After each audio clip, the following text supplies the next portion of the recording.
Skoda have just introduced the latest model to their SUV lineup. Hot on the heels of the hugely successful Kodiaq, this is the Karoq, a smaller and more compact SUV. It arrives in Irish showrooms in December, but we're here at the international launch in Sicily to give you a sneak preview of what to expect when it does.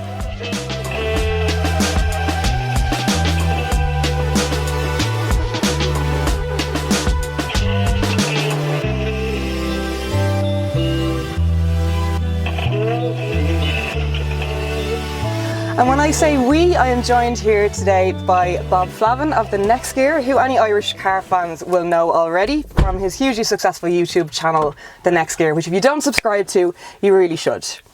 So Bob and I met up at a YouTube convention there a couple of months ago, and we have worked together in the past. Yep. Where there's lots of young and cool people there and they were all talking about collaborations, so we decided it was time we teamed up for a video. Yeah, I like having an introduction. Can I have more introductions, please? The video. So I am going to look at the practical and techie side, and Bob is going to look at the driving and dynamics for no other reason than he uses some very amusing Midlands phrasing like pootling. You've never got over that word. Never. Pootling. It's a favourite. I wish I could pull it off. It's my mind. So since we're both camera people, we lug a lot of equipment around. I'm going to start with the business end, which is the boot. And I have high expectations here because anybody who's ever looked in the boot of a Superb knows that you could fit 12 dead bodies in there. So let's see how many you can fit in a Karoq. This is Sicily. Should we be talking about dead bodies? Good point. Capacity is 512 litres, which, to put in perspective, is larger than a Nissan Qashqai, just about pips to say at Ateca, but is still quite a bit shy of the Volkswagen Tiguan at 610 litres. Also, because it's a Skoda, it's got some really nice, simply clever touches, like shopping bag hooks, a torch, and most impressively of all is the new VarioFix seating system. So all three seats are individually adjustable and can be removed altogether, creating an enormous load area of over 1800 litres.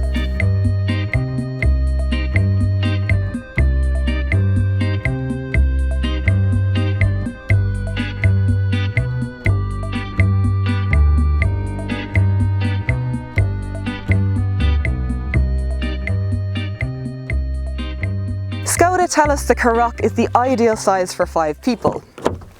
And as it turns out, they're not wrong. Head and leg room are good, and even the middle seat passenger doesn't get such a raw deal. Okay, so the Karoq trim level is going to be slightly different to the rest of the Skoda range in that they're no longer going to be offering an entry-level model. So they've done away with active. Trim level now is going to start with Ambition, which was usually mid-spec. The main reason behind that was it's just not selling. No one buys the entry-level Skoda. Everybody buys the next level up from Skoda, so it's easier and relatively cheaper to offer the mid-range straight away. Well, apparently only 2% of Irish buyers were choosing active, so can see where they're going there. Clinically, you know your numbers.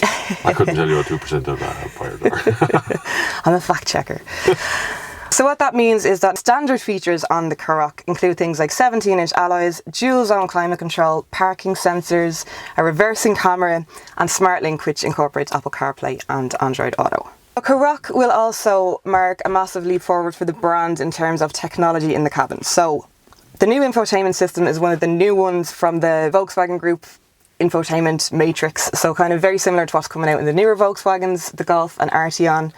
Personally, I think it's fantastic. I think the rest of the competition are going to find it hard to measure up to this. You've got the huge glossy screen, haptic feedback, you've got your CarPlay, Android Auto. They just work very well. They do, and Apple CarPlay, I'm a big fan of that, but now it does replace everything on the screen in front of you. So if you're an Apple CarPlay fan, you won't even notice you've got this touchscreen because it's the same thing. But the one criticism I would have is we have touchscreen volume controls and not a twiddly knob, which I much prefer a quick knob. I know you can do it here as a driver, you have it on your, but I just prefer a knob there. Absolutely, and I agree with you there, Bob. I think the 3 things that you need to not be touchscreen are your aircon controls, things that you just want to go, whoo, it's hot, turn it down. Like now, right now it's Sicily, it's absolutely boiling in here. It's like 25 degrees outside. And then in a glass cockpit. and the volume control, which you just want to be able to turn down in a hurry. So that's the only Plus thing really. fingerprints, look, already. Yeah, you get that on all I know, but it's just clean your hands. Get the sweat off your fingers before you touch the screen. Right, we've got this far and we haven't even mentioned looks. No, I haven't really. We're so unshallow, we're all about the substance. Yeah, I don't know if it's a good or a bad thing, but it looks like a mini Kodiak. Exactly what I said. It is a baby Kodiak. It looks you might even struggle a little bit to tell them apart if they were parked on the street. If they were far away, yeah. Yeah, it's very much, it screams Volkswagen Group. It's very similar in profile to the A-Tech, the Tiguan, which isn't a bad thing. But yeah, it's pretty inoffensive. I don't know if that's it. It is, but it's a lovely look. It is, but it's just if you were thinking about buying a Kodiak or a Karoq, you're going to struggle to tell by looks. You're going to look at them and go, well, they're just basically the same, just one's a bit bigger. It's a lot neater though. It is very tidy give it looking. that, It's very yeah. neat, rounded edge and stuff. So it does work. It does work, but it's just, I wish they'd have made a different look. Right, before we melt, I think it's about time we went for a drive. Yes. Let's do it. Okay, so the engine lineup, what we're getting in Ireland is going to be 3 diesels and 2 petrols. So the diesels, we've got a 1.6 TDI, then a 2 litre with either 150 or 190 brake horsepower. I don't think we're getting the 190 brake straight away. So this is the 2 litre TDI 150 4x4 DSG. Very nice for off-roading in Sicily, which is what we're doing at the moment. It is. It's true. That's a proper ploughed field right beside me. And it works. It does. Apart from the front sensor is now impaired. I must have touched something at some point and turned it off. Then 150 actually feels pretty good attached to a 4x4. I didn't think 150 was going to be enough power for a 4x4, but it is okay. Like, it's there. It's a good surge of power with the turbo diesel. Then petrols, we're going to be getting a 1 litre turbo, so that's the entry level model. That's the one with the 27,715 euro starting point. And there's, for the first time in a Skoda, we're getting a 1.5 litre TSI, which will hopefully get a spin in later. If 5 years ago you'd have said to me that this car would come in a 1 litre, it would have been ridiculous to even consider an engine that size in a car this big. But today's turbo technology and stuff, it seems to work. For the city driver, it's going to be ideal. I mean, for the people who don't actually do huge mileage, or they're in and around the city.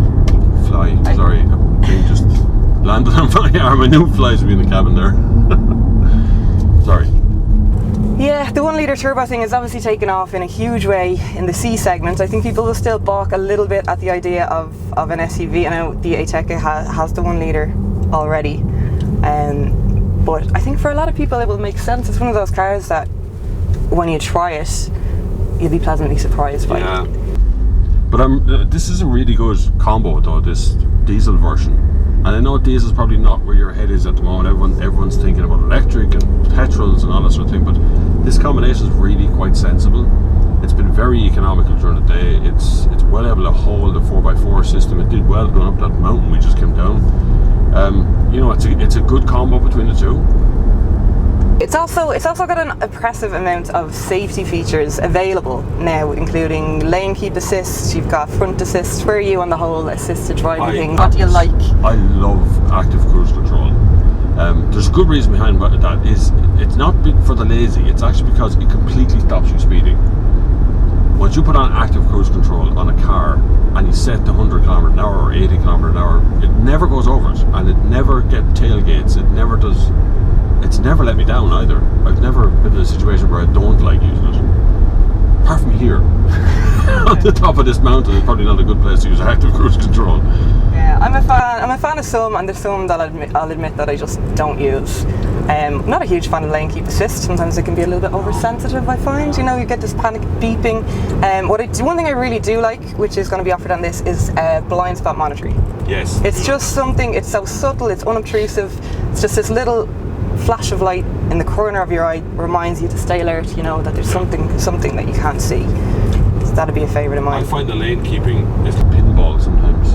Sometimes. It starts to do this bumping towards the white line. If they're far apart, like if it's a wide road, you'll find the car will bump off either side. It's not really steering, it's just keeping you in the lane, so yeah, it's a different thing. Some people like it. I mean, anything safety is good news. Random Italian getting out of a van on the side. ever drive in Italy, Especially Sicily. no, it's chaos here. It is truly gladiator school for Rome, I think. So what do you make of the drive so far? Does it poodle well? I like poodling around the Italian mountains, yes. It does. It handles really well. It's quite firm, but not overly so. But it holds the road quite nicely. So you've got independent rear link suspension, which is quite nice, and it means that the bumps are smoothed out. And these roads are really bumpy. They are tragically bumpy in places. We nearly bounced off the road earlier on. But not Skoda definitely had a lot of faith in that suspension system to send us here. Do you think it handles similarly to Tiguan and Ateca, considering how similarly based they are, I guess? It does. Skoda has this ability that Seat hasn't got. So if I got into a Seat Ateca, you'd struggle to tell the difference between it and a Tiguan.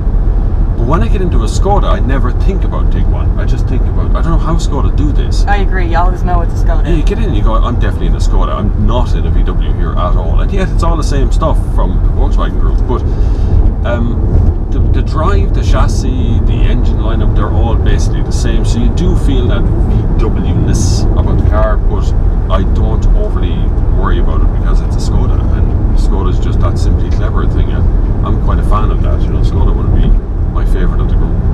The question is, would you buy this over Tiguan, over Peugeot 3008, Qashqai? I could go on. Yes, I would put this right now from this drive and this drive alone. I would put this at the top of the shopping list for this segment. It's clever, it looks clever, it feels clever. So yeah, it's right up there. But ask me again when I've driven on a dirty, wet day in Dublin, and then it might be a different answer. But right now, it's absolutely class leading. So there you have it. The new Skoda Karoq will be in Irish dealerships before the end of the year with a starting price of €27,715. Don't forget to subscribe to both of our channels, Bob on the Next Gear and me on Cars Ireland. Can I say see you on the far side? Yeah. Until the next time. See you on the far side.